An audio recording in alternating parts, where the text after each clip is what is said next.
and welcome back. So the number of far-right extremists in British jails soars to record levels as they now make up a fifth of all terrorists in UK prisons. With any of these things, it's always fun to ask, well then, what do they mean by far-right? And from what I can tell, the definition of far-right is if you adopt a particular brand of socialism. Or, perhaps, if you are a white supremacist. Does that mean that a black supremacist is far-left? No, it doesn't. So, if 1/5 are far-right, then what on earth could the other 4/5 be? Are we going to say that then that is far-left extremists? Or no, okay, then it's Islamic extremists? Is that what we're saying? Where does the line fall? And trying to find information like this that is actually public and easily accessible is quite difficult to, because of course if you're delving into something which isn't want to be known, then they're going to do their best in order to cover it up. Whereas if you're trying to denigrate somebody who might be called far-right, seeing as that is apparently a group that everybody can get together and go against, then of course you can publish that as much as you wish. So you'll have to use your own imagination for what the other 4/5 might be.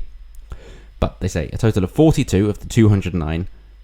So yes, out of 67 million people, it's 42. But okay, 42 of them behind bars for jail for far-right offences. They include a former Miss Hitler beauty pageant contestant and her ex. And the Med's Neil Basu has said before far-right is Britain's fastest growing threat.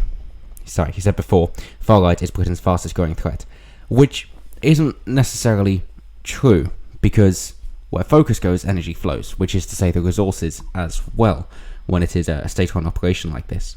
So if they are intent on picking out the boogeyman as far-right extremists, then a load more resources are going to be funneled that way, in which case they are going to find what they are looking for eventually. Whether or not what they actually found is what they think it is, that is beside the point. They're just going to go with, yep, that's what we're looking for, that proves our point, we've indicated, job done.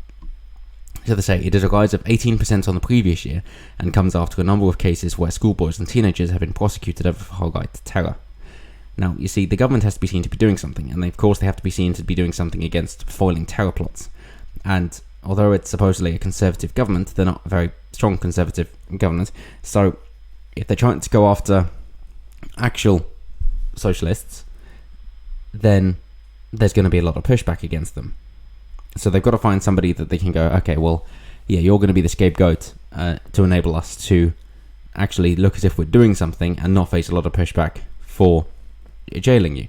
In which case, the so-called far-right is who they have chosen.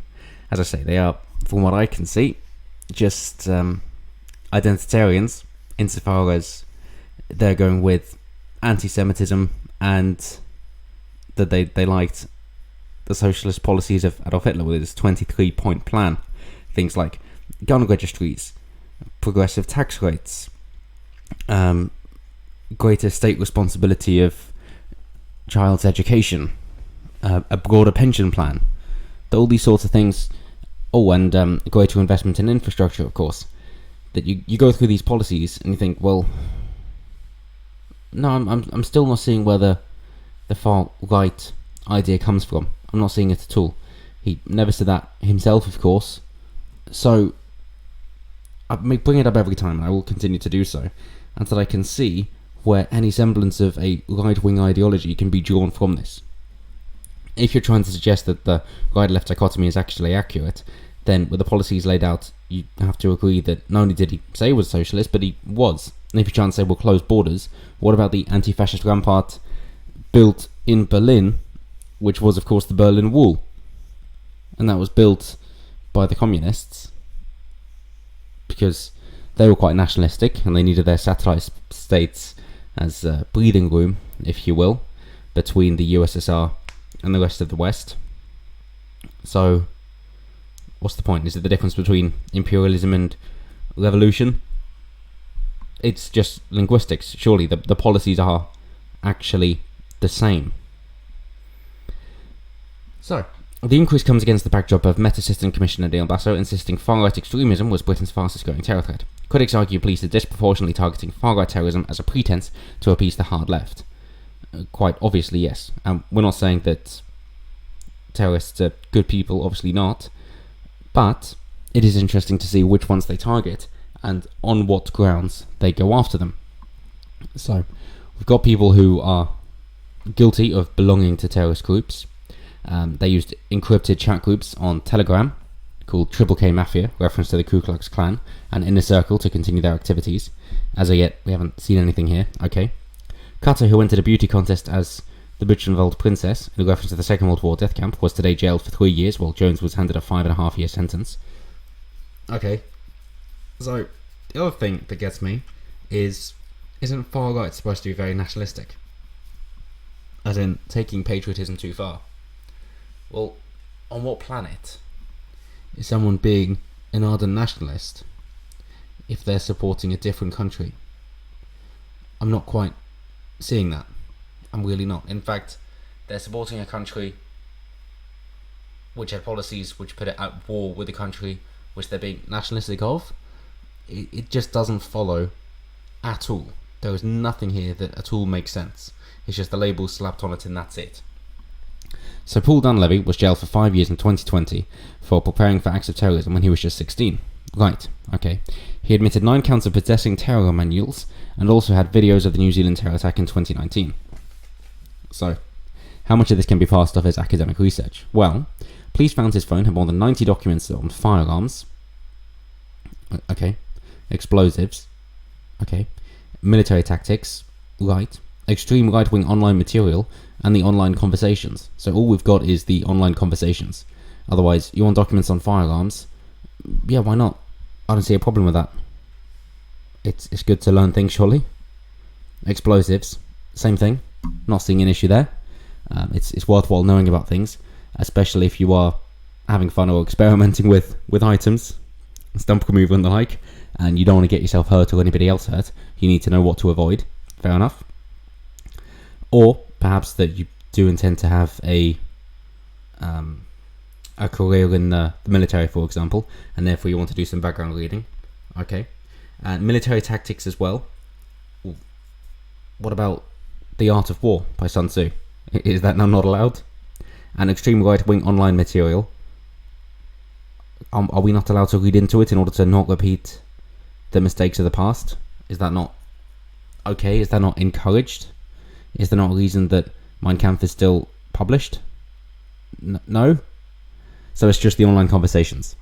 And we, of course, do not know what they are. But a search of the boy's bedroom, who declared his heroes as Adolf Hitler and James Mason, revealed several knives, all legal, air rifles, legal, face coverings, legal, and camouflage face paint, also legal. Okay, so nothing illegal there, right? The son of a counter-terrorism officer who became a one-man propaganda machine for a neo-Nazi group calling for the death of a chief constable is also one of the failed terrorists. Right, incitement for violence. We finally got something.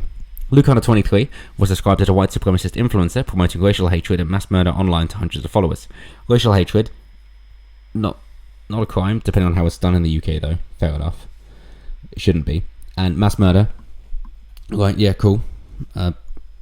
Inciting violence, crime, something. Hunter, whose father was a former Scotland Yard counter-terrorism officer, was affiliated with a now banned terrorist organisation called the Faux Division. And last month, Britain's youngest convicted terrorist, who led a neo-Nazi cell from his grandmother's cottage in rural Cornwall, walked free from court today. The teenager, who committed a string of terror offences between the ages of 13 and 15, fell into his grandmother's arms in court as he was spared jail. Surely you've got to ask at that age, where are the parents? What are they doing? Do we not think that maybe that should be brought up a bit more, and parental responsibility instead of trying to leave it all to the state? Do we not think that taking the children away from parents or disapproving of parents raising their children and instead having it belong to the state is a bad thing to do? Do we not think that there shouldn't be a state policy of trying to raise these children in just childcare facilities and then trying to pick out the best ones and raise them in ways that the state views as idealistic? Kind of a Wonder Child or Wunderkind policy is not something that we should be going for. This is just dripping in irony the whole way down. So the boy, now 16, became the leader of the UK branch of Faux Division in 2019. When police raided his grandmother's home, they found a swastika flag. Okay, but a hammer and sickle is okay. And the extremist code's 1488, standing for Heil Hitler, and you don't know. Okay, as in the 14 words. and standing for Heil Hitler painted across the garden shed.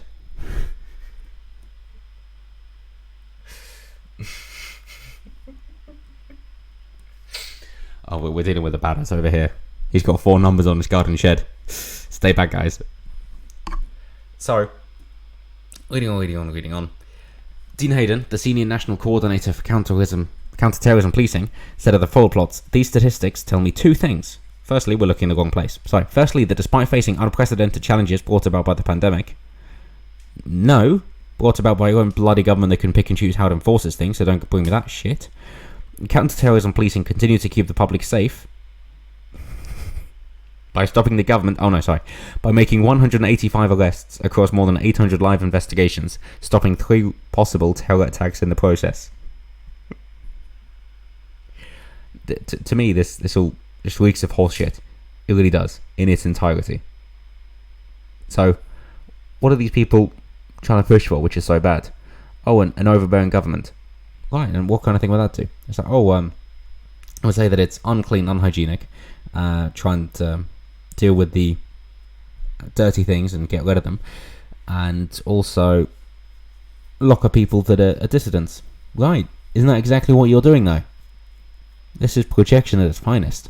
But secondly, he says, that while the rest of us have been focused on protecting ourselves and our families from this terrible disease, from this terrible government, terrorists have not stopped planning attacks or radicalizing vulnerable people online.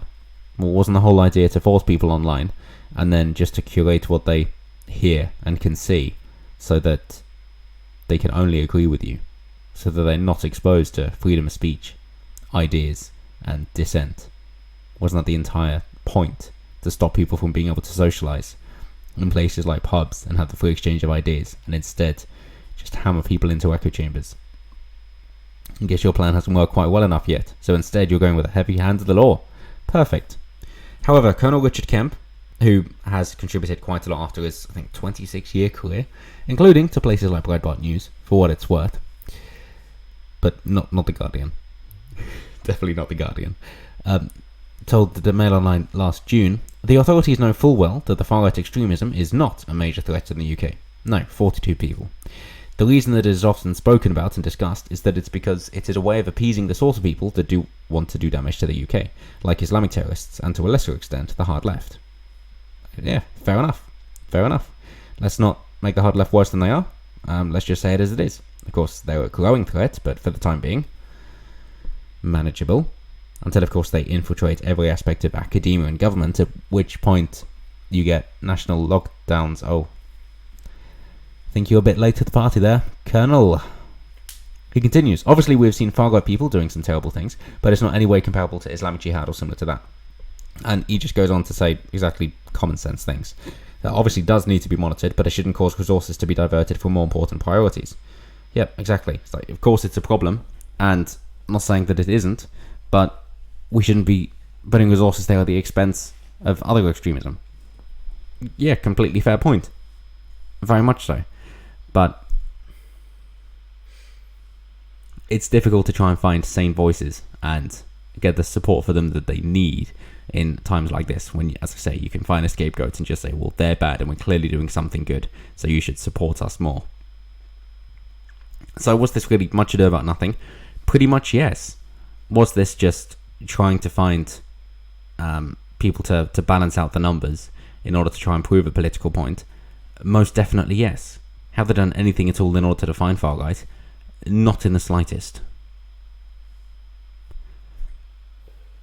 So, is there anything actually useful being done here, or is it just a political game? I think we all know the answer to that. But do let me know what you guys think down below. Am I completely wrong? Is there actually a succinct definition of far right which does not overlap with socialism or communism or fascism? Do let me know. I'm always intrigued to hear what you guys have to say. That maybe Britain is doing something good, and that the far right are clearly a problem because the government would never lie. Either way, always intrigued to hear what you guys have to say. And as always, until next time, have a good one.